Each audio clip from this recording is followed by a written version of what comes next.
सबसे ज्यादा मिसाइलें सऊदी अरब पर दागी। अभी हम वो तस्वीर दिखा रहे थे आपको। ईरान का हमला इतना विध्वंसक था कि अमेरिका को रियाद दूतावास खाली करना पड़ा। अमेरिकी defence system Saudi Bahrain friendship bridge को भी नहीं बचा सके। दरअसल बीते 4 दिनों से ईरान एक खास पैटर्न के मुताबिक अरब देशों पर हमले कर रहा है। ईरान की मिसाइलों के टारगेट पर प्रतिदिन अरब का एक देश होता है। पूरे दिन में दागी कम से कम 50% ईरानी मिसाइलों का टारगेट यही एक देश होता है। ये एक पैटर्न अब दिखा है 4 दिन में। सवाल है कि आखिर ईरान के सुप्रीम कमांडर का प्लान क्या है? इस पैटर्न पर हमले कर क्या हासिल करना चाहता है ईरान? इस रिपोर्ट में देखिए। आज ईरान के यूएई में मौजूद जेबल अली पोर्ट पर हमला किया। फ्यूजाई राह ऑयल क्षेत्र के इलाके में ड्रोन दागे। अमेजन कंपनी के दफ्तर पर अटैक किया। सऊदी अरब में अमेरिकी दूतावास पर हमले किए गए। रास तनुरा रिफाइनरी पर भी हमले हुए।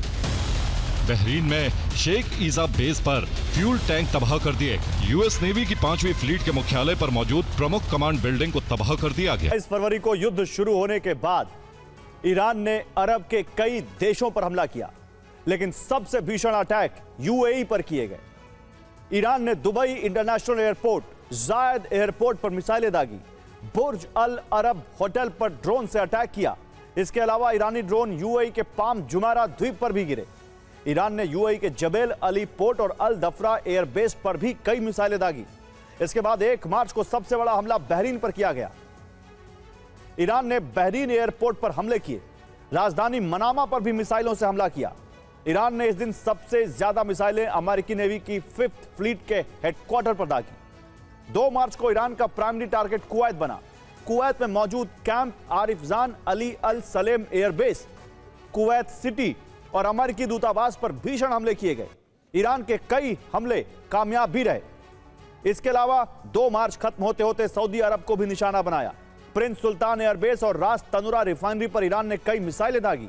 सऊदी अरब पर हमले 3 मार्च को भी जारी रहे और सऊदी ईरान का प्राइमरी टारगेट रहा। रियाद में यूएस दूतावास पर ड्रोन से हमला किया।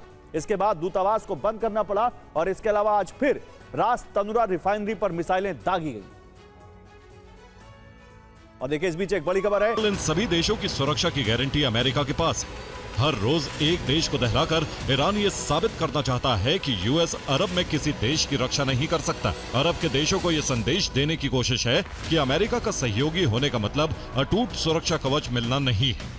अरब देशों को यह बताना चाहता है कि भविष्य में अमेरिकी सैन्य संपत्ति की तैनाती उनके लिए बेहद खतरनाक होने वाली। और किंग फजे कॉजवे ब्रिज पर सफल ड्रोन अटैक ईरान की बड़ी कामयाबी मानी जा रही है, क्योंकि यह ब्रिज सऊदी अरब और बहरीन के लिए बेहद अहम है। 25 किलोमीटर लंबा यह दुनिया का सबसे लंबा समुद्री ब्रिज है।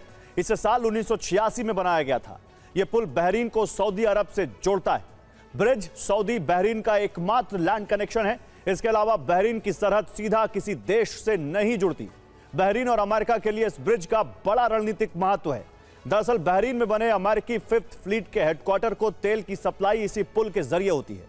इसके अलावा बहरीन को सऊदी अरब के जरिए इसी पुल के रास्ते सैन्य सहायता भेजी जाती है, जो पुल के बंद होने से रुक चुकी है।